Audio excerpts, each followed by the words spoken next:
Welcome to the Big Blue Radio Show, coming to you on Tulsa Community College's online radio station, The Grid, and on the Creativity Channel.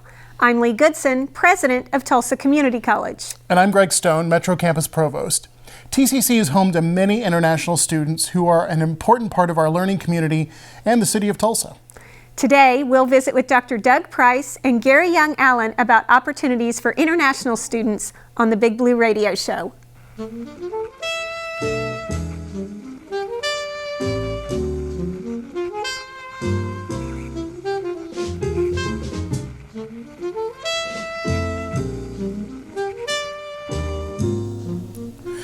Well, Gary and Doug, thank you so much for being with us today. We really appreciate you being here on the show.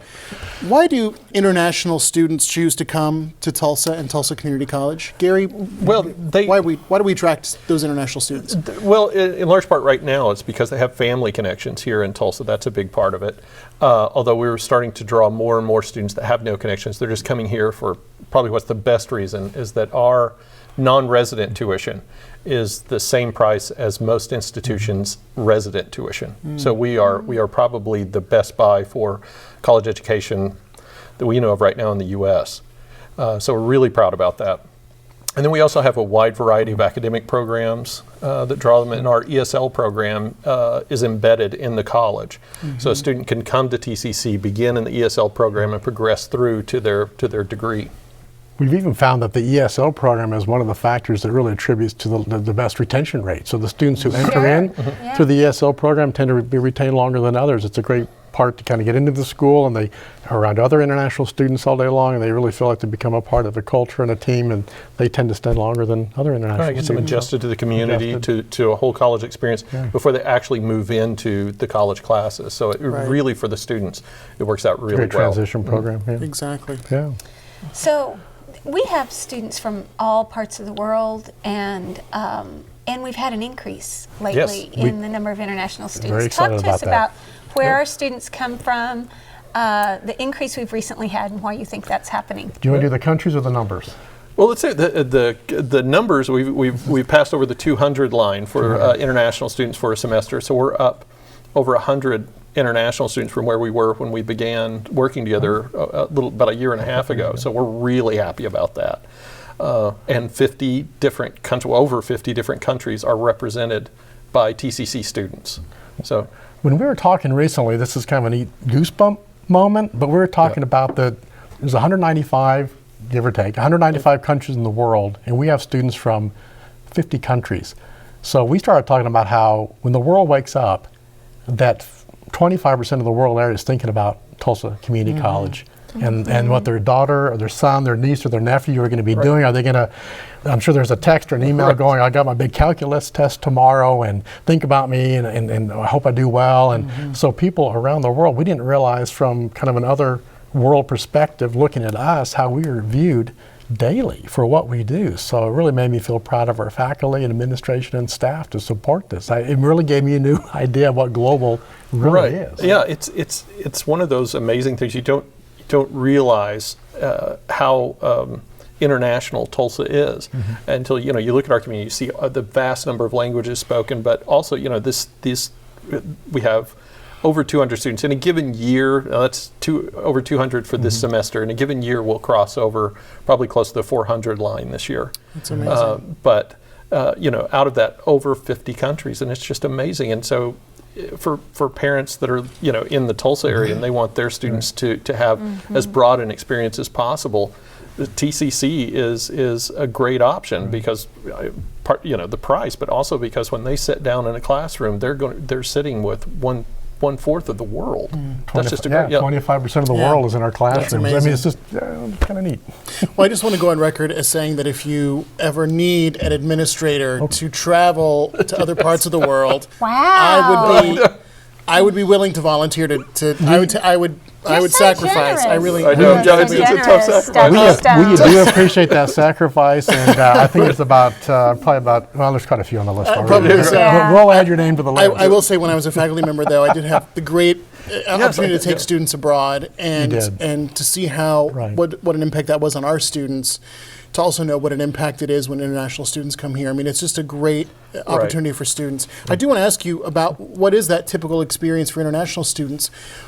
Where do they live? How do they maneuver Tulsa? What are some of the sort of nuts and bolts of what the student experience is like for international students who come here? In terms of the nuts and bolts, you might want to address that, but in terms of the typical experience, it may seem ironic, but it's very similar to domestic students. I mean, they're all navigating this new foreign text, whether you're from Owasso, Glenpool, Broken Arrow, Tulsa, or Azerbaijan, or Leningrad, Russia, et cetera. You're coming into this a little bit new rhetoric and new how do we navigate this environment of higher education?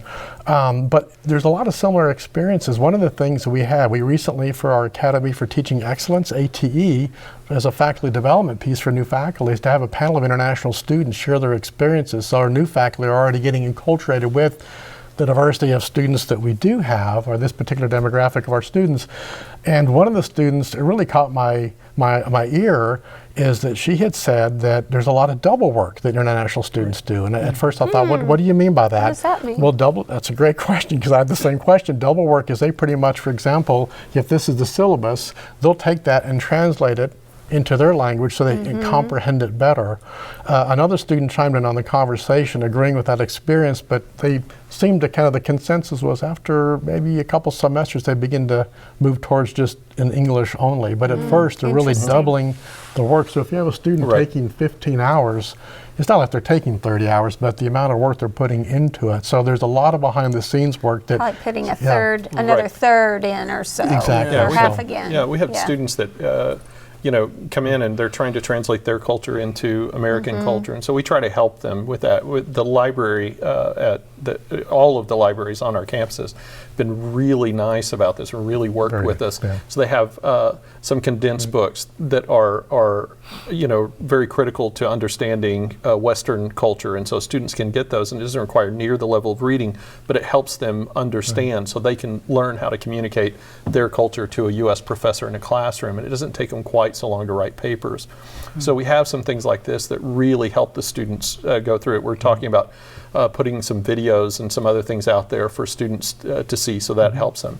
And then for around the community, we spent this last summer putting together a resource sheet so that we can get a student from the airport to a hotel, from the hotel into an apartment, from there to get their furniture, if necessary, to buy a car. And it really helps. Tulsa is very friendly on this. We found out that all of the major car dealerships in town, if a student walks in to buy a car, they'll actually sit with them, work with them to get insurance so they can drive the car off, so they're completely legal and everything's correct at the time that they leave. And this is one of the things that we found, but students didn't know, and we weren't directing them. So now we have a resource sheet that basically turns Tulsa into an extension of Tulsa Community College. So it's like the entire city is now part of our campus. That's one of our goals, is to put, because some people around the world don't always know, they're not familiar with the American Community College, and so what is that? And we really want to, when we market to them and recruit them, that what does community means, like, Google map our area, and when you're looking at that, that's kind of our college, so to speak. I mean, that's, the community is your community, and a lot of cultures, they love that sense of community, so we're trying to, put those together. And in terms of, in the classroom, one of the things we've done is all non-immigrant F1 students are required to have an orientation. And what we've done is we created a 1-hour blended class. So some of it's face-to-face, some of it's online. A lot of it is to reinforce the immigration rules. They have a set of rules they have to play by, and they're taken very seriously, but we want to make sure we've clearly communicated those, like you need to be full-time and other requirements. But also, like a strategies for academic success, every week is a module that's designed to get them into the library or into the student life areas, maybe the fitness center, and so each is a very targeted event. And when we come to pre-enrollment, I think October 31st, by that week, all the students will be enrolled for the next semester. So they're teaching the importance of enrolling early and getting the class schedule that you want, making sure that you're following your pathway of your academic program, all these essential elements that they need to be successful. So that's going quite well. They really love the library, by the way. I told Paula Satuna that they love the library. Well, we have such a great library program. We do. It's wonderful. Yeah. It's wonderful. Tulsa's a pretty international community, and I think of Tulsa Global Alliance and some of the other things that are going on in Tulsa. How do our international students plug into that international community outside of TCC? How does that happen, and how does that happen? Yeah, that's for us, and that's part of the resource sheet, to help them more easily engage. But then we also we have Nathan Bryson who deals with student life, and part of what he tries to do is to get the students out into the community, help them be there with them, help them engage, so that they experience it. We have dinners at the Turkish house here in town, and we have different ethnic groups that provide dinners or one thing or another for the students. There are festivals, and we really try to keep the students so that they're aware of these things, so that they can engage in the community. But we also want them to know how friendly Tulsa is to internationals. And we have international churches, and we have temples and mosques. We have like four different mosques here in Tulsa, and so we want them aware of those. But we also want them, again, to know and feel free to engage with the businesses and that we have here in Tulsa, that really try to work with and cater to their needs as well. And so we have different ways that we put out, again, the resource sheet, but then there's other things that we'll send out to let them know, these, if you have a need in this area, they can help you.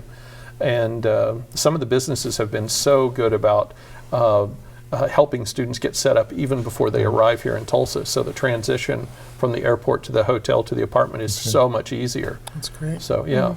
We just have a... go ahead, Doug. Well, I was going to say one kind of a fun event that's coming up to really blend international students from around the community is I work with Tulsa Global Alliance, and the Tulsa Run through Tulsa Sports Commission is going to have the 40th annual Tulsa Run next year. So we've been building up and staging up to having runners from around the world come and run, but we're also at that next year going to have people from around the community, immigrant population, kind of not a solidarity walk, but various people from around the world kind of walking together, kind of a good public relations event for the community.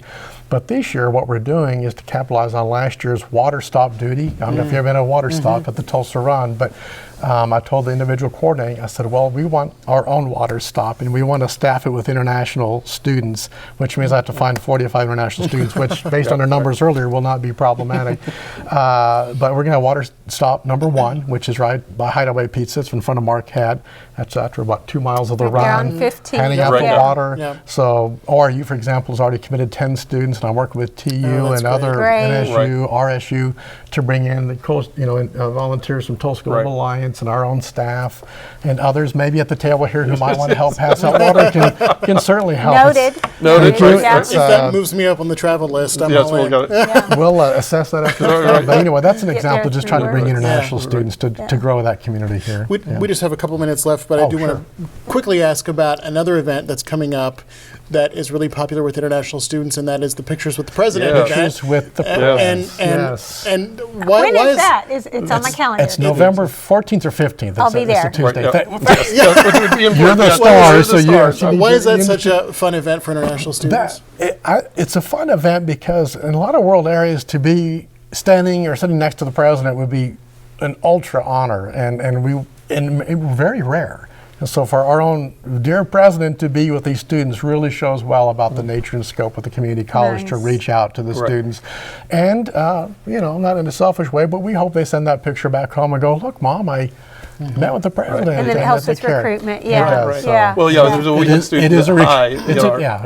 Yes, we had a Vietnamese student that came in, That's and you took the picture with him, and we went on a trip the next day to Crystal Bridges, the art museum. And on the way there, he told us, I called my parents last night, and I told them that, I had a picture with the president, and I got to meet her and talk with her. And it's a big thing. I mean, when I've lived in other countries and we're teaching at schools there, you very seldom even see the principal. Oh, really? Yeah, okay. It's not rare. like something you see Culturally every different. right. It is rare. Right, and so it's a big deal. We have Japanese students in our house. My son took 4 years of Japanese, and my daughter's in the Japanese track in high school now. And so we have exchange students stay with us every year. And we had actually a student teacher stay with us because she was shadowing in their Japanese classroom. So we went to the stomp dance out at West Campus. And they were, and so we took all of the student teachers, and so they were enamored with the princess, because the princess was leading the stomp dance, and she was in her regalia before. She took it off before the stomp dance because it's too heavy and hot, but she was in, and they were like, "Oh, can we get our picture taken with the princess?" So well, that's one of my favorite activities, and I remember the first time we had that event, we didn't really call it that. It just sort of It's very organic. It just sort of happened. They were like, "Oh, let me take my picture. Let me take my picture." And they were impressed last year when the president does a selfie. Oh, no, that was a big thing. Yeah, we're going to have a bigger group. It's going to be the C4C. We're going to have a bigger group. So I hope I've you have a selfie stick. Yeah, I've got one. Bring your selfie stick, because it's going to be a much bigger thing. Kayla Harding gave me a selfie stick as a present, so I'll take that with me. Yeah, and that's how they talk. To have fun and talk to the president. They just couldn't believe it. Good. Okay. Well, we look forward to that. We'll try to make sure that that's a great day. Okay, so you work with college students all the time from all over the world, and you're at this point in your career where you get to really meet some interesting people and everything like that. If you were back to your 18-year-old self, knowing what you know now, what advice would you give yourself? So, Gary, you go first. Okay. The advice I would give is to run with your curiosity. Don't be afraid. Okay, that's pretty good. Just let it run. I think I spent too much time being afraid to show how curious I was at times. So. That's good. That's good. Okay. Doug, what about you? Doug, what do you got? I actually would study abroad. I traveled around the country in a band, marching band, when I was like 14 or 15, so the idea of being away from home wasn't frightening at all. And then we took a concert band from my high school over to Spain. And then I had this long hiatus of not traveling, and I've done a lot in the last 12 years of my role, but it's just like, why didn't I? But I would go back when I was going into my junior college or community college and say, sign up for study abroad, and start going. It's very transformational. We have a lot of evidence for that, and so I'd study abroad. Well, those are both great pieces of advice. We appreciate both of you taking the time to be here today. Thanks for everything you do. It's really exciting. That is all the time we have for today, but we do want to again thank Dr. Doug Price and Gary Young-Allen for joining us today on the show. And thank you for being here too. Remember, you can find us every week online at The Grid, tulsacc.edu/thegrid, and on the Creativity channel. We'll see you next time.